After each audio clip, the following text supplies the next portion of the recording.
You are listening to the Music Mondays with Mazement podcast. You can follow me on Twitter at Mazement Music or get info at mazementmusic.com.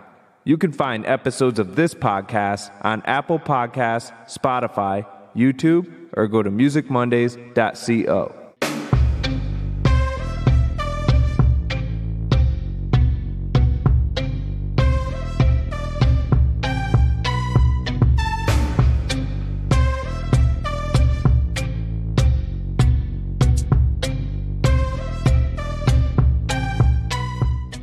What's up, music heads? This is another episode of the Music Mondays with Mazement podcast. I am your host, and we are getting into spring weather here in New England, and we're getting hopefully towards the end of this pandemic. Seems like everybody's trying to go get vaccinations as much as possible, at least from what I hear. So as long as we get that herd immunity, we'll be golden. We'll see concerts start opening, and hopefully all will be well.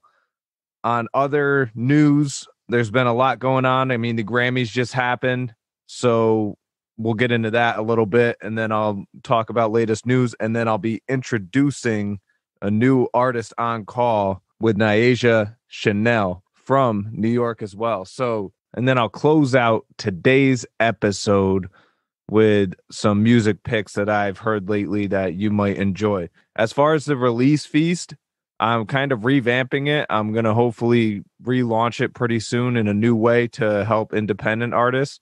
I have an idea to do that. So just stay tuned for now, and we'll get into that when it happens. Megan Thee Stallion winning for hip hop in the Grammys was dope. Otherwise, the setting was, if you didn't watch the Grammys, the setting was that each performance took place in one tent. It looked like a building when you're watching it on TV because it looked pretty big, but it was like one stage next to another stage, like, and it was like in a circle, like a roundabout fashion. Because so each artist would perform back to back for a few different performances, and each artist would watch the other artist when they performed. I thought it was pretty cool.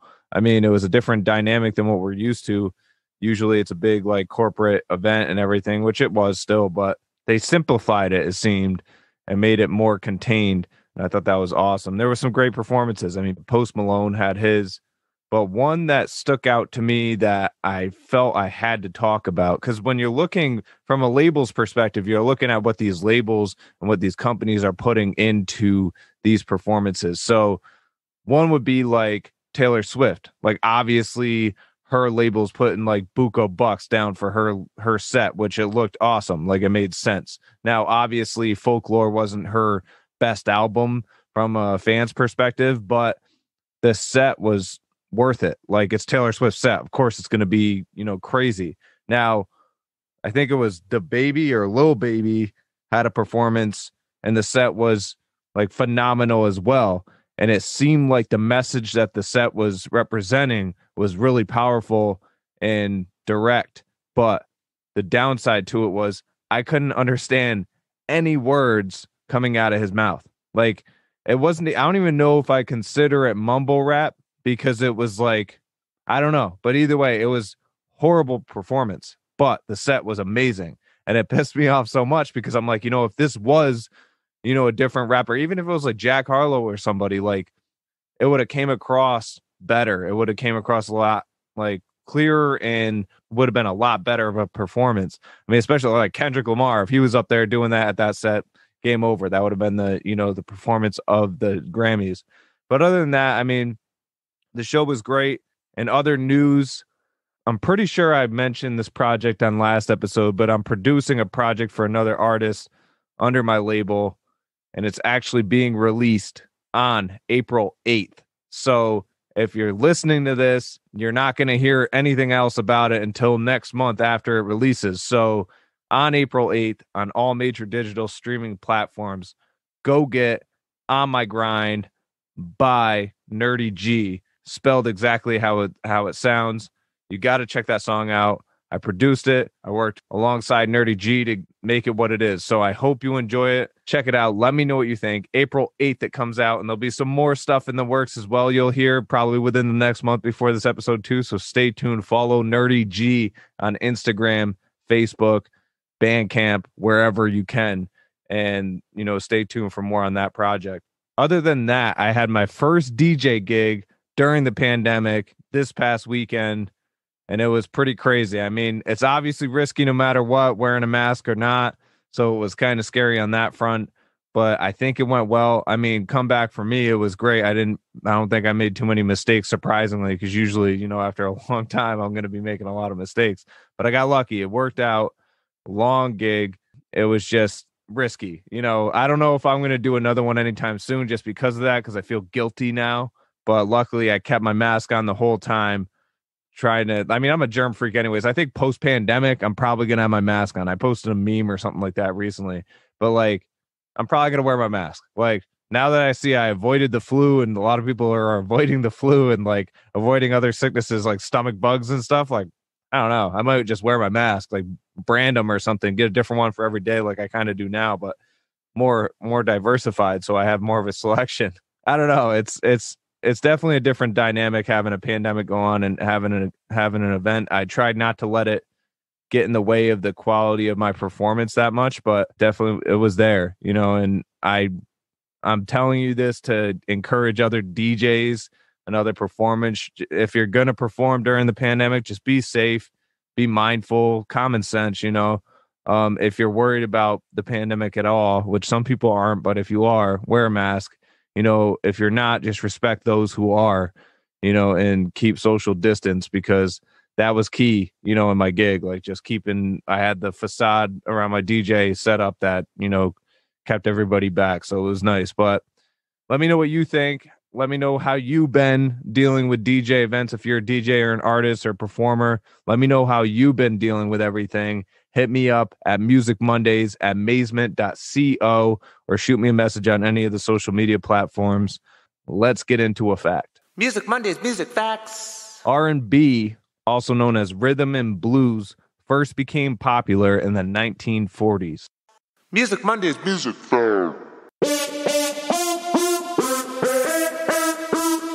Cardi B, once again on top of the Billboard charts. If you listen to this podcast, I'm not crazy about Cardi B anyways, but she even went on to say she wants to be a billion dollar woman like Rihanna. Yeah, and I want to be as talented as Freddie Mercury. If you did catch the Grammys, you would have noticed Silk Sonic had their premiere or debut performance. That's Bruno Mars and Anderson .Paak. I dig what they're doing. Obviously, I'm an Anderson .Paak fan. I mentioned that before. But Bruno Mars is super talented. They're bringing back historic sounds from the past and, making them present and making them current to today's, music. And I just think that, if that makes sense at all. But I think it's great what they're doing. It sounds awesome. It's got a retro, timeless feel. I'm all with it. They opened up at number 1 on the R&B charts on Billboard. So that's pretty, that just goes to show the quality behind the music that they're releasing. So if you haven't checked out Silk Sonic, go check them out now. The final piece of news that I wanted to bring up was that there are quite a few versus battles going on. If you don't know what a versus battle is, I mentioned it in the past episode. So Google it. You should know what it is by now if you're into hip hop. But there's a Wu-Tang one going on right now. I think Ghostface, Raekwon, they're all going at it, and a few other guys, I believe. So check it out. Stay tuned. There's a few other ones. I think I forget who it was, but somebody just challenged Lil Kim again. That could be something. You never know. I think it's gonna be an ongoing thing. It seems like it's getting a lot of traction, and I'm all for it. It's artists putting themselves up against each other and kind of some of them get crazy, like I mentioned on the past, but most of them are just for fun. And I think that's a great way to do it. Yeah, so that's pretty much it for the news. Like I said, we're going to get into it with a new artist on call, Nyasia Chane'l from New York. And then we're going to close it out with a few recommendations of some things you can listen to. So that being said, let's get into it. Here's a new artist on call. Artist on call. Artist on call. What is going on, Nyasia? Nyasia, hello. How are you? I'm great. How are you? I'm fantastic. I can't complain, honestly. I'm doing great. Now, what sparked the name, the stage name Nyasia Chane'l? I like the brand Chanel. But honestly, like I was sitting there with my mother and I'm just like, dang, what is my stage name gonna be? I wanted to be Star at first because I was like, okay, we were just like going through names. We had like a list of different names. And I really wanted a name that no one had. And I knew that Star, like a lot of things consist of stars. I was like, oh man, I don't know. And then my mom was like, well, you should just use your name. I'm like, okay, Nyasia. And I was like, but I like Chane'l. And I eventually started on my YouTube channel. I was like, all right, I'm just calling myself Nyasia Chane'l. And then, a lot of people were like, okay, I like that name. And I was like, all right, I'm going to rock with it. So that's what I just came up with Nyasia Chane'l. It's got a ring to it. It's got a ring to it. Like a little something. I had some crazy names. I forgot what they were, but it's crazy now that I sit back and think about it. Like, yeah. Well, another plus side to it, I'm sure you've connected this before because it's been your name for some time, I'm assuming, is you have NY in the name and you are from New York. So as an artist, at least you can be identified with that market. Yeah, definitely. It's crazy you say that because you're literally the first person to say it like that. But oh, wow. Yeah. For real. So that's funny. So yeah, because with other names like Mazement, you're gonna be like, where the hell's this guy from? You're never gonna know. It's a mystery. It's a mystery. It is a mystery. But like you, I'm local. I'm right on the New York border in Connecticut, and I was actually out. You're from Fallsburg, correct? Okay, yes, so now I want to get into the music scene in Fallsburg a little bit with you, but just so you know, I was out in Woodstock yesterday, and it was you're a little further west. I didn't make it that far, but I thought that was kind of cool when I saw Fallsburg. I'm like, damn, I was almost there. You're almost there. Yeah. A little more true. But I would say the music scene in Fallsburg, I mean, Gavin DeGraw, he's from here. He graduated the same high school I went to. But besides that, I'm not really too sure about the music side. I would say, we have a lot of acting programs. Like we have the Riverly where you can go there and they open it to the public, people to go and be able to act and stuff. And, in high school, there is, they have, the drama club and stuff like that and stuff within the school. But besides that, I know there's some things in Hurleyville, reaching out that way, but it's just to be in Fallsburg. I don't really think there's a lot of music going on. I don't think. Well, what's your distance to like New York City from there? What is that, like 2 hours, 3 hours? Like, it depends on where I'm going. So if we're like from the Bronx, it's like an hour and 35 minutes. Oh, wow. Maybe. Okay. Yeah. That's not bad at all. So being from an area that the music scene is, here and there, what would spark the R&B genre to be the interest to target for you? So really, I've always been brought up around music. So I would say it's always been there, especially, both of my parents, they love music. So it's like, I've always just heard all different kinds of music. And, me, I've never thought I was actually going to be a singer. I honestly thought I was going to be an actress. And yeah, the R&B, it just kind of came into my life. You know what I'm saying? But now that I'm here, it doesn't really feel like, I don't know. Me, I try not to stick to one genre because I like to do so many things because I have so many different ideas. So I'm just like, yeah, I want to do reggae, I want to do dancehall, I want to do pop, I want to do R&B, so I try to be able to do it. But, of course, it is kind of the center of who I am. So, yeah. And I like to touch on the bluesy jazz side too. So the actress side, I mean, that's a never ending thing. You can always go back to that. That's the plus side to that. Always. Literally. That's how I was like, I really thought that that's where I was going to be, like, straight on. And my parents, they're very supportive. You know what I'm saying? I told them, I was like, look, I want to go to school for acting. And, I've gotten awards for being in acting and stuff like that.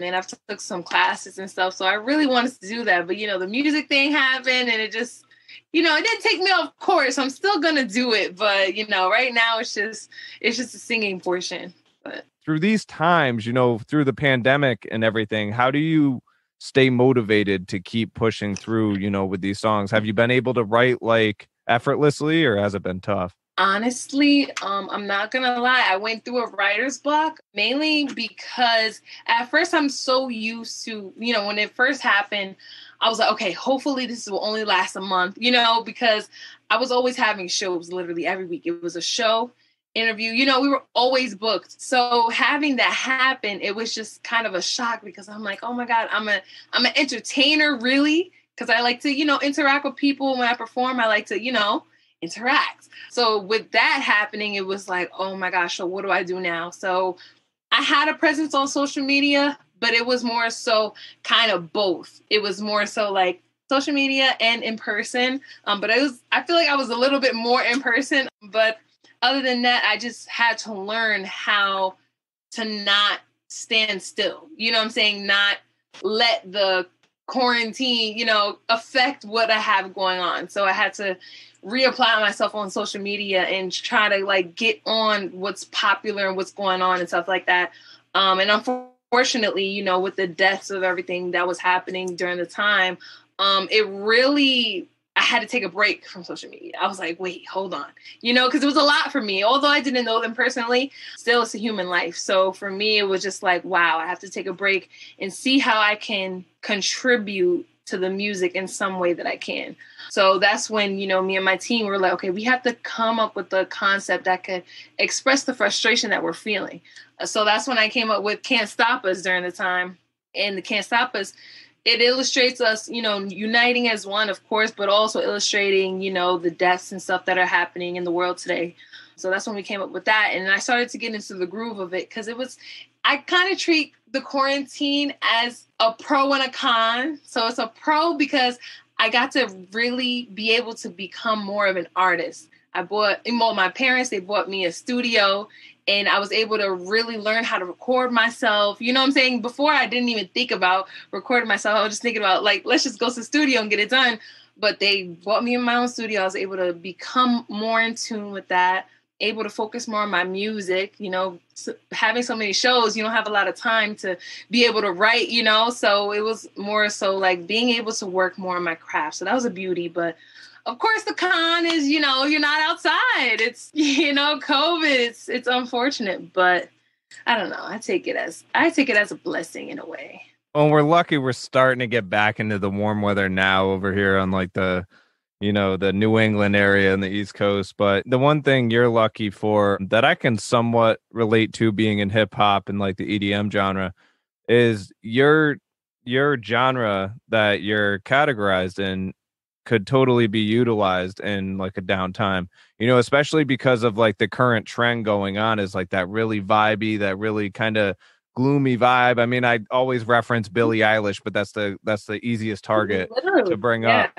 So luckily, like your genre, like R&B, like that type of singer songwriter, like you could totally capitalize off of that and hopefully gain some motivation unfortunately off of a tough time. But the Can't Stop Us. Yeah, like that song. We're not going to play that song in this podcast, but I just want to let everybody know I checked it out. And it's got a summer vibe. The production on it, you got to check it out if you're trying to get in the mood for like what's coming, warm weather, or if you're sitting in LA or Hawaii or something already, you got to check this out. It's called Can't Stop Us. It's by Nyasia Chane'l, and it's also available on all major digital streaming platforms. But songs like that, it's so motivating. Like when I listened to it, I was like, wow, you feel the power behind it. And it's like, you're totally, utilizing what's going on. You're totally, what do you say? Like expressing yourself in the best way you can. And like, that's totally credible, especially for artists, that can't, like you say, you had writer's block, but you were able to come up with something like that, and other artists right now have writer's block and can't come up with it. So hopefully, you're an inspiration to them because of that. But I just wanted to point that out there because your genre, in a way I'm like jealous because I'm like, damn, I can't write like I guess I could write motivating hip hop and like artists in my label can do it, but it's just, you can only do so much of that. R&B like is built on that kind of vibe, about love, about motivation, about, getting stronger, So what do you feel about like, I mean, obviously it's a dumb question. What do you feel about capitalizing on COVID? No, I'm just kidding. But like, how do you feel about that? Like, do you feel like I'm hitting that right on the head? Like that's been like kind of fuel for you or? Literally, yeah. That's really been it for me. Like, I mean, so now I'm not gonna hold you. Some people, you know, the writer's block can last a long time, but me, it's like I'll have writer's block for, I would say I had the writer's block at least for like a month. I had the writer's block. I was like, damn, I can't think of anything because I have all these emotions, but I'm like, I don't know how to express it. And, you know, me, I'm kind of like a perfectionist in a way. I don't want to put anything out that doesn't feel real. I wanted to put it out and you can actually feel what I'm talking about, because that's really what I want to deliver as an artist. I want you to feel it, and not as, you know, not as a like, okay, she's saying something, but, you know, she's not saying something. So really, I just had to take my time with it. I want to shout out Jason Butler, Jay Didda, that's my manager, and he's the one who really, you know, helped me get into the groove of it. Another guy as well, his name is Everton Kev Music. They helped me find myself within the feeling that I was having, you know, because I don't think a lot of people talk about it as singers, but it's like, yeah, you can sing a note, but it's just like, you have to get into the emotion to really get it out, you know? So, you were able to really connect with them. Yeah, definitely really able to connect. And I had to do my research too, you know, and that's important as well. Like, being with everything that was going on at the time, I was like, wow, I can't sit here and just say anything. I have to know what's going on and try to figure out a way we could make it all make sense. Yeah, tell me a little bit about that too. Like, were you able to work with them in person, or was that kind of like you know, virtual type? We weren't able to work in person, you know, mainly because of COVID. So we're always on the phone. You know, it's either we're on the phone or we're on FaceTime. And with that song, it didn't take me actually long to do, because my manager, Jason Didda, he actually wrote the song for me, because we had written a whole other song before this one. And it just wasn't feeling right to me, you know? So he was just like, all right, I'm going to just write up something to this song. And everything he said, I agreed with. I was like, okay, fine, let's do it. And, you know, we were on the phone all day, like, okay, boom, I laid it down. I did that song in like one take. I did the first, like, literally straight through one take. And I was actually surprised, because normally I take a while to, you know, kind of get it going. So I was really, you know, happy with that. And of course I made touch-ups on it. And just to confirm, what song are we referring to here? Oh, Can't Stop Us, my fault. Okay, no, you're good. You're good. So just like we were saying, you got to go check out Can't Stop Us on all major digital streaming platforms by Nyasia Chane'l. Now, the song I want to talk about is obviously affiliated with that, but it's called Scandalous Valentine. It's her latest single as well. And this song's got a totally R&B feel. Obviously, Scandalous Valentine, you're talking love. I'm sure you released it around Valentine's Day. So, yes, I did. So that was totally marketable. I'm with it. Tell me a little bit about that one.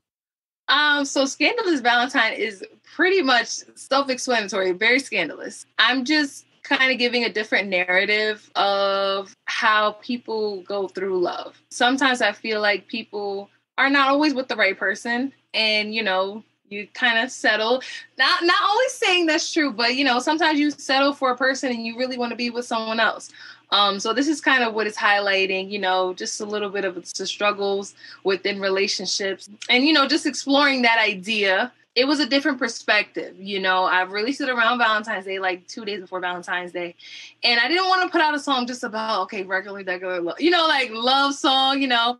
I was like, well, I want to give it a different perspective of, you know, a woman, or it could be a guy, or whatever the case may be, are in a position to where they're like, oh man, I'm with this guy, but, you know, you make me feel better about myself. You know what I'm saying? So that's really what it's talking about. We're going to get into Scandalous Valentine. We're going to listen to it all the way through, and then we're going to get right back into it to learn more about Nyasia Chane'l.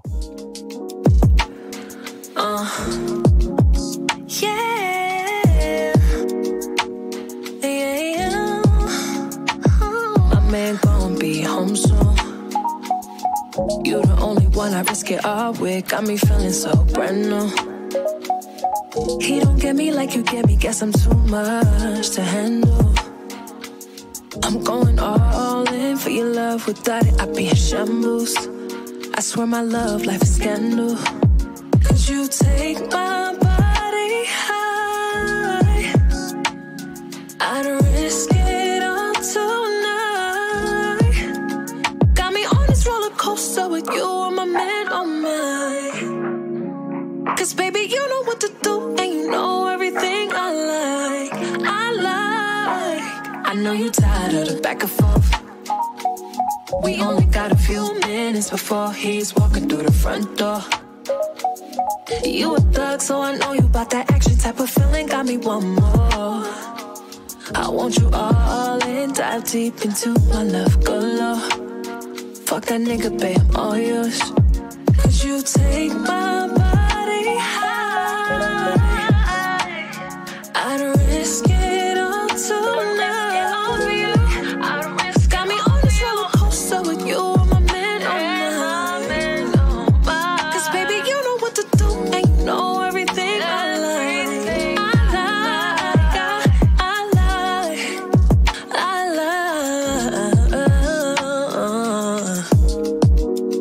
Don't need me and you, baby. All needs me and you, baby. Yeah. For that nigga, baby. Cause I'm all yours, I'm all yours.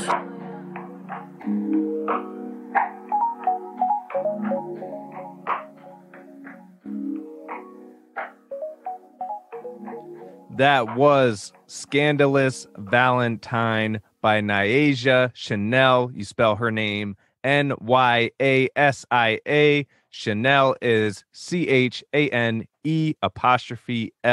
Check out Scandalous Valentine on all major digital streaming platforms. That was dope. Thank you very much. Did you ever go to voice lessons or anything, or is that just something you picked up yourself? Oh yeah, I had I've always, been in chorus in high school. So I had that kind of start out after I knew that I wanted to take singing seriously. I knew that I had a voice, but I just didn't really know what my voice was, if that makes sense. I didn't know how to find it, really. It was kind of more so like, okay, you can sing, but can you sing in key? Like, you know what I'm saying? I actually had about 3 vocal coaches so far. Now I'm, meeting new ones. So I've always been, just trying to learn different ways onto being able to express my voice in different ways on different type of records as well. I'd condone it. I totally encourage it because you have talent. You can hear it on that song as well as your other ones. Now, was there always the passion for R&B, or did you have passion for other genres that you just haven't tapped into yet? I think it started off, it really honestly started off with my favorite artist. Her name is Etta James. It started off with hearing how her sound was, and she always had that sultry kind of sound. And I always told myself that I want to contribute that into what I've got going on, because I have a sultry kind of voice as it is. So I was like, yeah, R&B, it was just easier for me to just get into it because I already had those type of elements. It was more so, like I wanted to get into the R&B side, but as well, I didn't want to feel like I was in a box. I was like, I've got this sultry side, but I'm also, exciting. I want to be bubbly. I want to, touch different kind of things to just explore, different things that I could possibly contribute to the genre. So that's why I said I like the dancehall, I like the reggae, I like the pop, I was thinking about that today, like when I was driving. I was thinking about how music today you hear different elements from like old music and like original stuff you'd hear back in the 50s, the 60s. But I just feel like music hasn't captured, that sound like and brought it back yet. Like I feel like it's great to hear a singer like, now that you said Etta James, I'm like, oh, okay, totally. Like I could totally see that being an inspiration. If on the production side, if there was a way, like me as a producer, I'm saying this, like I'm gonna produce you, but like on the production side, if you were able to bring like that Etta James vibe in somehow and blend it with the Nyasia Chane'l, and you're singing on top of that, like that could be like something crazy. Like the only reason I'm bringing that up right now is because I was literally thinking about this today. I was like, how can music today capture old music like that and bring it back? Trust me, it's in the works, because I definitely tell my manager all the time. He's my brand manager, but he's also my music manager. And I'm like, listen, I have an old soul. And so with that being said, I like to listen to music from back then, you know, even past 90s, 80s, 70s. And I want to give shout out to my father because he's the one that really showed me that there's more to music than just 90s. You know what I'm saying? I feel like some people, they don't really take it a step behind and see, okay, all the music you're hearing nowadays are samples from the 70s, you know, from the 60s, you know what I'm saying? So you really have to go back and do the history. And me, I fell in love with her story because it was more so like, although I couldn't relate exactly to what she was going through, I could feel it. You know, it's like music has a feeling, you know? So me, I'm like, I'm trying to give a feeling in every way that I can. If you're feeling good, great. If you're feeling sad, okay, great. If you want to get through it, you know, we can get through it together. So that's really more so what I try to look at when I go to make these different kind of music, you know what I'm saying? I just don't feel like you have to, you know, stick to one thing, you know, especially if you have that kind of mindset. Cause me, I'm trying to be in every kind of lane. So there's no excuse of why you can't, you know, if you don't like the R&B side, okay, cool. You can go to the reggae, you can go to the pop, you know, I want to be able to play everywhere. So that's really the goal, but definitely I am working on something dealing with the Etta James vibe. It's a lot. I have a lot coming up, so I'm really excited with that, honestly. I can't wait because, like, honestly, like, as you know today, like, today's artists that are getting signed, that are getting, you know, known are, you know, multifaceted. They can do this and that and the third. So that is, you know, totally on the right track, and I totally, you know, support that.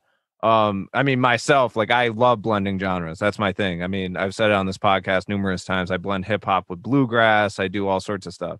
As much as I can, you know, because you don't want to overdo it and you also want to, you know, capture your own sound. So you got me intrigued. I'm like, okay, what is this? What is this next project she's got going on? Oh yeah, I have an EP. It's coming out in the end of April. So. Oh damn! I need that breaking news button right now.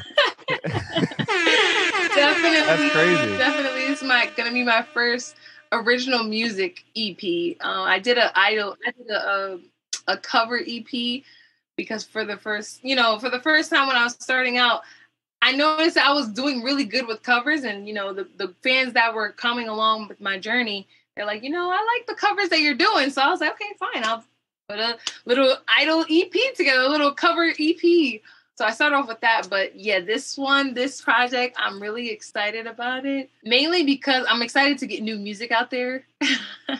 You know, the music I have out right now is cool, but it's always exciting just to be able to work on something new and be able to share it, you know, with the world and just see everyone's reaction to it. Because I work really hard on this, and everybody who is a part of this project worked really hard. So I'm really excited about it.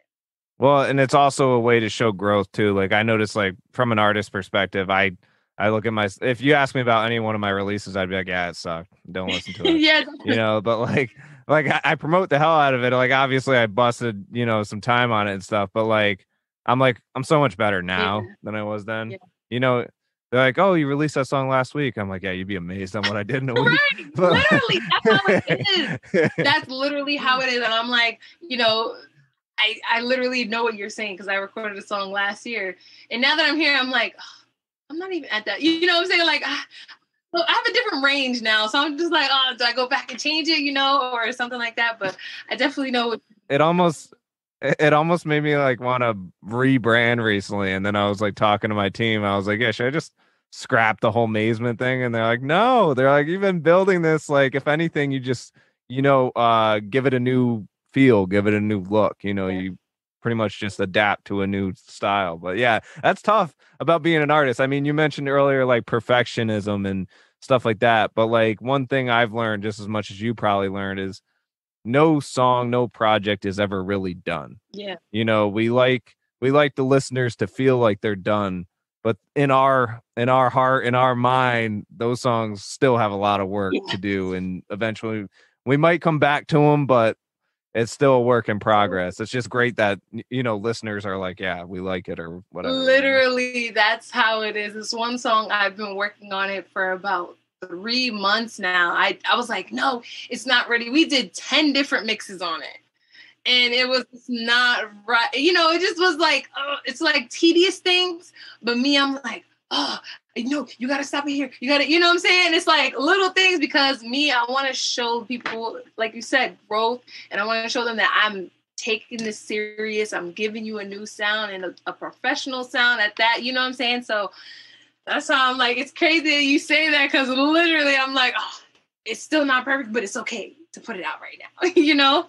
Yeah, but the problem with today's consumers, with today's market, is everybody's expecting stuff like that. Yeah. You know, and it's like we can, as artists, we can only do so much. So it's like, okay, just give me a second. Yeah. Like I'm working on something. Literally, that is very true. I noticed that in the conversations. It's like an artist doesn't drop something for 2 weeks, 2 or 3 weeks, and they're like, oh, what happened to them? They fell off. I'm like, golly, they just did this, they just dropped one song. Like, they got to let it rock a little bit, and then, right. It out like that. Well, it's bad enough that we got to map out a year ahead anyways, and they don't even see that. Literally. And the goals that we set out for ourselves, for me, my goal is to get 50 songs by June. And I'm already like, I would say 11 songs in. So I gotta crank it up a little bit. But yeah, literally like there was like one day where we wrote like 3 songs in a day. And I was like, oh my God. Jeez. Yes, literally. And I had, writing sessions and they were at different times. I'm like, oh my God, this is like a new experience. I never thought I'd be doing so much, for this kind of thing. Well, that's the power of working with a team too, as I'm sure like for artists that are doing solo work and have writer's block, like this is advice, like find a team of writers you can work with because, Nyasia Chane'l is showing you right now it's totally possible. 3 songs in a day. I mean, it's been a while since I've done that, but I could tell you the last time it's happened was because I had people around me helping me, and it's going to be a process to find those people, I'm sure, as it was for you. But what ended up making it so, like, are these like temporary writers you're working with right now, or is this your crew that you're sticking with for everything you got going on? That's a great question. But I'm really working with anyone who wants to work with me. You know what I'm saying? I'm not closing it off and saying, oh, no, these are my only people, because the writers who I work with, they're artists themselves. So it was really a collaborative effort. They gave me songs that, they didn't feel like they could do, so they gave it to me. So I'm like, okay, cool. I'm open to it. So it was more so that kind of thing. It's like we have the relationship to where if you feel like you want to just give it, fine. It's really just like that. Yeah, I worked with 3 different writers that day. So it was cool because you get to see everybody else's, like, they have a different mindset. They don't go into vision, yeah. How the last person, goes into writing a song. It's honestly cool. I'm honestly amazed each time I work with someone. And it's like, I know sometimes it may look like I have it all together, but I'm just kind of looking back like, oh my God, like, how are you doing? You know what I'm saying? Like, how are you're thinking about this right now? Like, it's cool. It's a cool experience. It's weird because before I went into making music, I always thought that, if I seen one person's name, I'm like, oh my God, they came up with the whole song themselves. Especially if I don't see any other writers, I'm like, wow, they're amazing. Like, how did they come up with this themselves? All that stuff before. And now that I'm in it, I see how, you could have it as, you're thinking it's the one person. But they also have, I wouldn't say little concerts, but they also have not little events, but they have events for strictly songwriters, people who wrote the popular hits to most of the music that we listen to today that we think it's this person. We thinking it's, for example, Beyonce and it's Easter Dean, something like that. So it's like, it's cool to learn that. And I was literally just talking to my business partner and we were talking about Kanye, with his like latest releases and all that. You see like 18 collaborators on it. And it's like we were talking about how that like I used to look at that and be like, wow, fake artist, like he's not original, but then I got as we were talking more and more about it now, like obviously I've learned a lot about the industry throughout the years, but like now it's like respectable because it's like he's letting all these other people have a share. He's letting all these people collaborate with him to create something amazing. you know, and like a lot of people don't see it that way. I think a lot of people still have the perspective I used to have. Yeah. But like that's really what it is from an artist standpoint. For everybody listening, watching, it's a collaborative effort and everybody gets credit. You know, just because they're called ghostwriters doesn't mean they're actually ghosts. Yeah. Like they're gonna get their fair share. If they want to be known, they're gonna be known. Exactly. But most of them don't want their name out there. You know, it's just how it is. Yeah, literally. I literally have a person who's like, I don't want the start. You know, I don't want the stardom. Just I like to just be on the side, and that's right. Fine with me. On the topic of, you know, business and other ventures, tell me a little bit about Creative Soulful Entertainment. So shout out Creative Soulful Entertainment. So that consists of my mother, who's the management, my brand manager, and my personal manager, Mike Boogie, Jay Zitta, and of course the head of it all, Lucille Harris, as well as my father, Ronald Harris. So basically, it started off with just being my management. It was like, okay, let's get Nyasia out there and going. From the start of it, it was just my parents.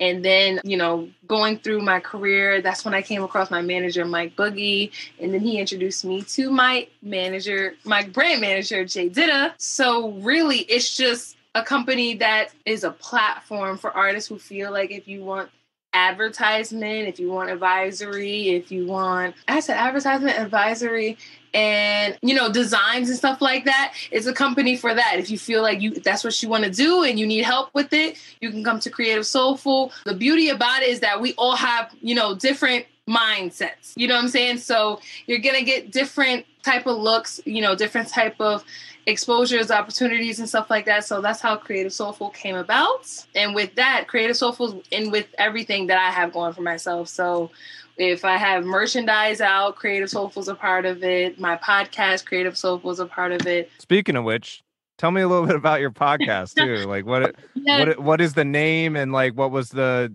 you know, motivation behind that? Yes, so my podcast is called The Journey Podcast Show. We really base it on, you know, at first I was going to start it off as just letting people know, you know, keeping them updated with my journey as becoming an artist. And I started out on YouTube, just, you know, illustrating everything that I was going through the week. You know, during the week, I was, you know, having shows. I would give updates and kind of stuff like that. But then my team was like, well, why don't we just have a podcast to where you can explain your story, but you can also hear other people's story.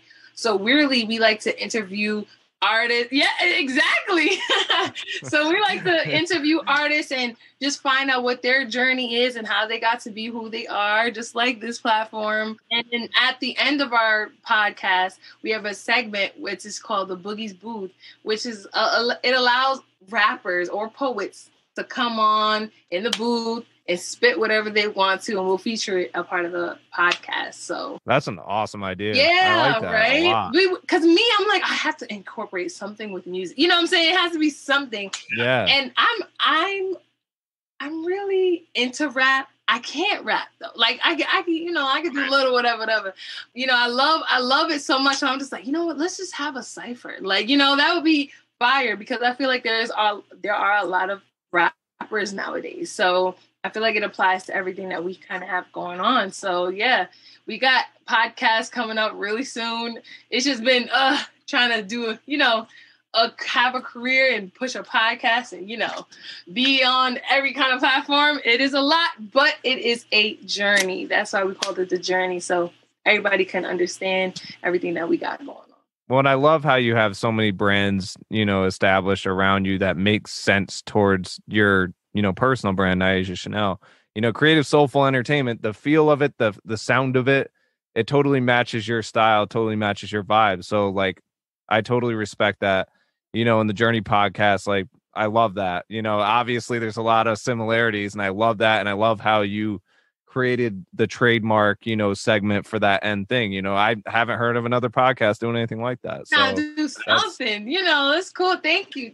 Yeah. For real. And don't doubt yourself on the rap front, because all of these lils right now that are rapping, if they can do it, I think anybody can do it right now. Right? So yeah, exactly. Just put a lil in front of Nyasia when you're ready to start rapping, and you're good. Like, you're golden. Great. Listen, oh man, this is funny because my manager would love this interview right now, because He kind of gave me a name already, like, because on the EP, I did do a little bit of rapping, but it's kind of like melodic rap. Oh, hell yeah. He gave me a little name for myself, so it's really cool. It's really cool that you said that. Well, and you've performed in like casinos and stuff. Like, tell me, like, so far doing all the performing you've done and the accomplishments you've gotten so far, like, what would you say is your biggest accomplishment up to today? Great question. My biggest one would be shout out to DJ King James. That's my DJ. But he got me this gig where I performed for the Aretha Franklin Soul Train tribute, and HBO sponsored it.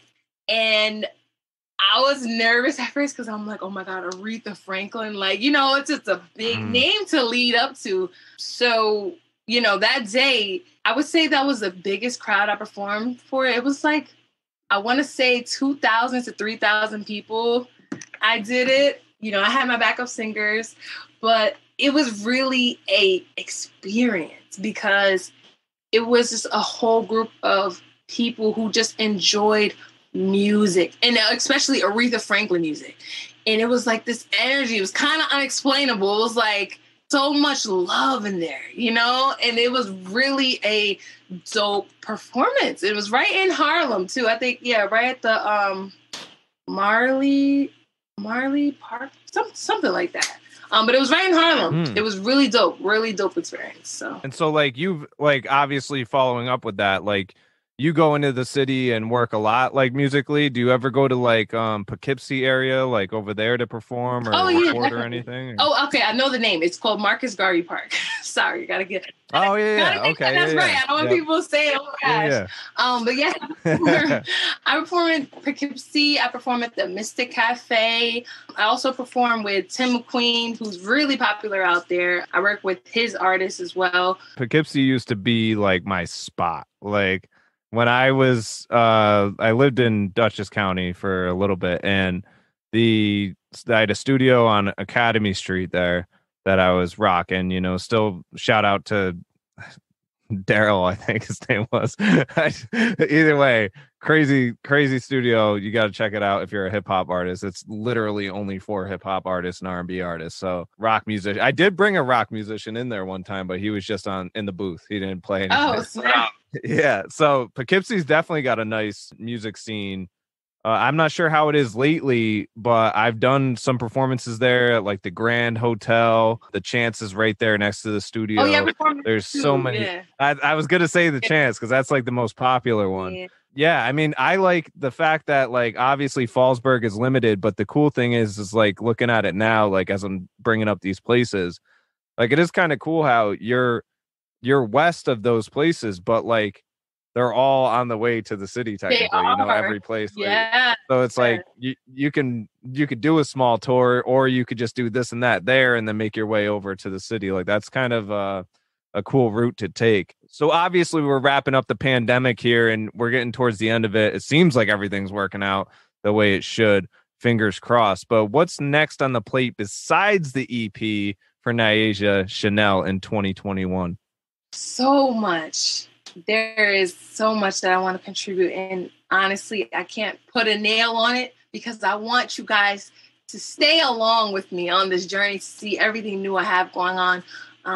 I've ventured with so many different brands that I'm excited to see when it actually comes out. It's going to be, whoa, so just be on the lookout for me just doing random things, but they're great, random, spontaneous things. So that's definitely in the works. Of course, I would love to see myself at the Grammys, VMAs, BET Awards. I'm trying to be in all the places, of course, just giving more great content and more great music. I'm with it. And obviously, after meeting you, after talking with you, I'm a fan. Oh. And for everybody looking for Nyasia Chane'l online, you can find her at NyasiaChane'lmusic.com. Find her on Instagram at Nyasia_Chane'l_ on Facebook.com/Nyasia.Chane'l.3. TikTok, Nyasia Chane'l, Triller, Nyasia Chane'l. Thanks for coming on this podcast, and I can't wait to hear more from you soon. everybody listening, don't forget to check out her EP coming out in April and the singles and all the other music located on major digital streaming platforms now. Thank you. Don't forget to go check her out.